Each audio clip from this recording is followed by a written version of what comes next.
Olá pessoal, tudo bem? Como vocês estão? Bom, hoje nós vamos abordar algumas temáticas fundamentais para nós conseguirmos entender, conseguirmos compreender um pouquinho mais sobre o desenvolvimento do nosso Brasil, cujas as mesmas temáticas, ou seja, os assuntos abordados, os tópicos serão o Brasil pós-ditadura, a Constituição de 1988, os regionalismos culturais que marcam a nossa identidade e também um pouquinho mais sobre as políticas públicas. Bom, todos esses assuntos estão totalmente conectados e mostram como o nosso Brasil se conecta social, econômica e politicamente depois de um dos marcos mais históricos do nosso Brasil. Então vamos lá. Brasil pós-ditadura.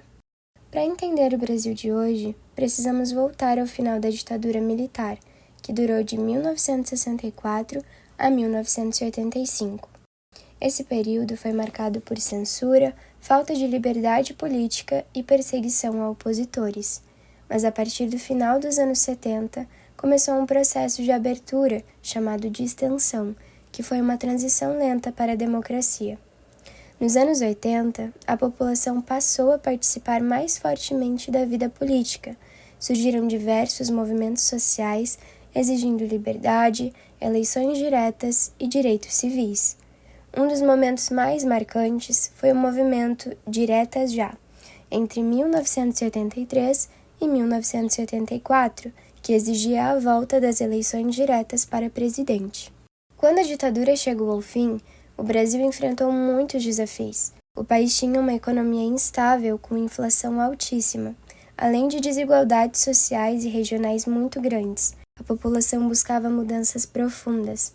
Com o retorno à democracia, houve uma reorganização dos partidos políticos, maior participação popular e fortalecimento dos movimentos sociais, como os movimentos de mulheres, indígenas, negros, trabalhadores e estudantes. A imprensa também ganhou mais liberdade e se tornou mais atuante. Esse período pós-ditadura foi um momento de reconstrução da política, da economia e da própria identidade social brasileira. Constituição de 1988. Constituição Cidadã. Depois de 21 anos de ditadura, o Brasil precisava de uma nova base legal que garantisse direitos, liberdade e participação popular. Foi assim que surgiu a Constituição de 1988, conhecida como a Constituição Cidadã. A elaboração da Constituição foi um processo democrático. A população enviou mais de 70 mil sugestões, e os debates foram públicos e transmitidos para todo o país. Isso foi um marco histórico. A Constituição de 1988 traz princípios fundamentais como soberania, cidadania, dignidade da pessoa humana, valores sociais do trabalho, pluralismo político, enfim, ela ampliou muitos direitos sociais. Um dos maiores avanços foi a criação do SUS, o Sistema Único de Saúde, que garante atendimento gratuito a todos os brasileiros. Também fortaleceu direitos trabalhistas, garantiu liberdade de expressão e reconheceu oficialmente os direitos dos povos indígenas sobre suas terras. Na educação, ela estabeleceu que o ensino fundamental é obrigatório e gratuito. Na área da infância e juventude, abriu caminho para a criação do Estatuto da Criança e do Adolescente, em 1990. Outro ponto importante foi a reorganização do Estado. União, estados e municípios ganharam mais autonomia, o que fortalecia a democracia local.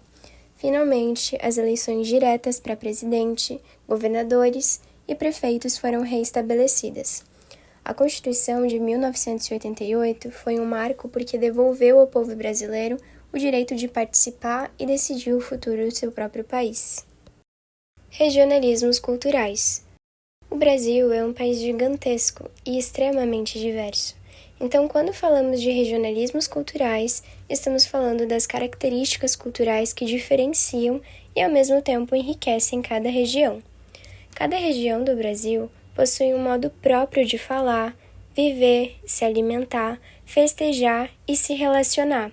Isso faz parte do nosso patrimônio cultural, reconhecido e protegido pela Constituição de 1988.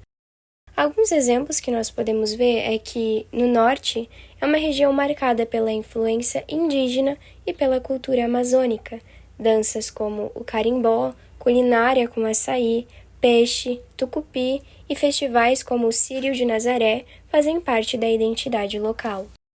Nordeste, uma das regiões mais ricas culturalmente.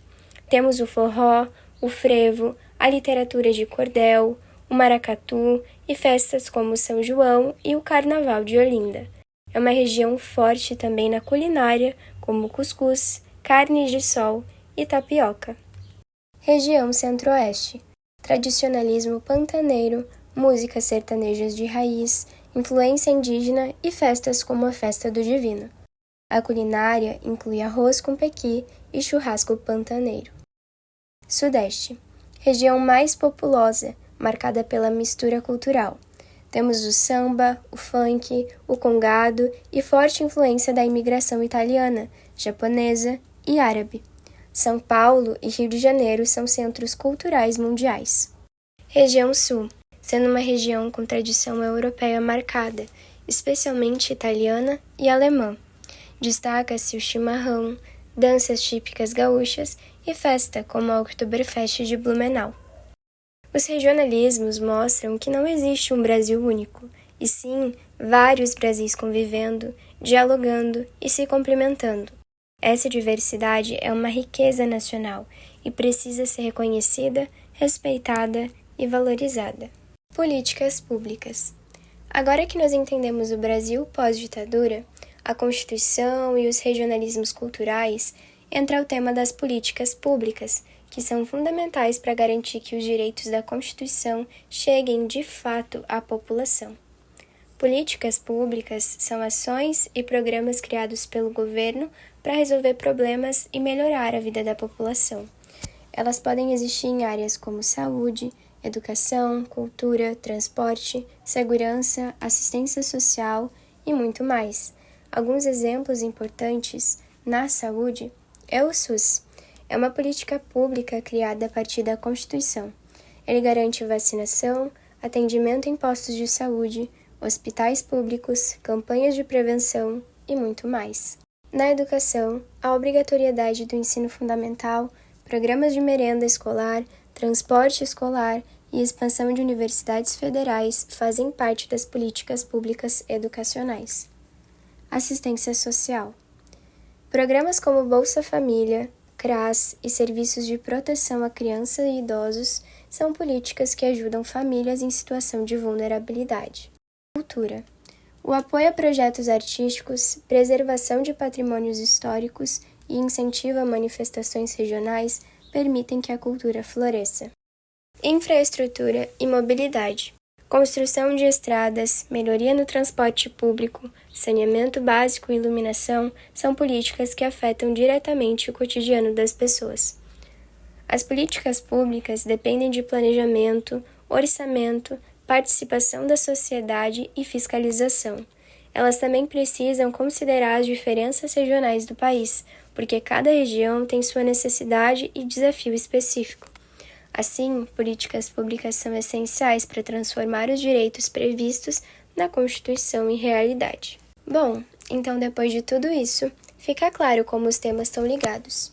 O fim da ditadura permitiu a construção de uma nova base democrática.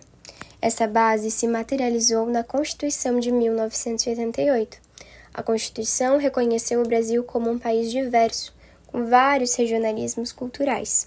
E para garantir os direitos dessa sociedade plural, surgiram e se fortaleceram as políticas públicas. Ou seja, sem democracia, não teríamos a Constituição. Sem Constituição, não teríamos direitos. E sem políticas públicas, esses direitos não chegam de fato às pessoas. Entender esses temas é fundamental para nós conseguirmos compreender o Brasil de hoje e também para participarmos da vida social e política do Brasil atualmente. A democracia é construída diariamente, a cultura é viva e diversa, e as políticas públicas são ferramentas construídas para melhorar a sociedade. Quando conseguimos compreender e entender um pouquinho mais sobre a nossa história, conseguimos construir um futuro um pouco mais justo e igualitário. Bom, esses foram os temas, foram algumas explicaçõezinhas sobre cada temática. Espero que vocês tenham entendido É isso. Obrigada por assistir, obrigada por ter permanecido até o final. Até o próximo vídeo.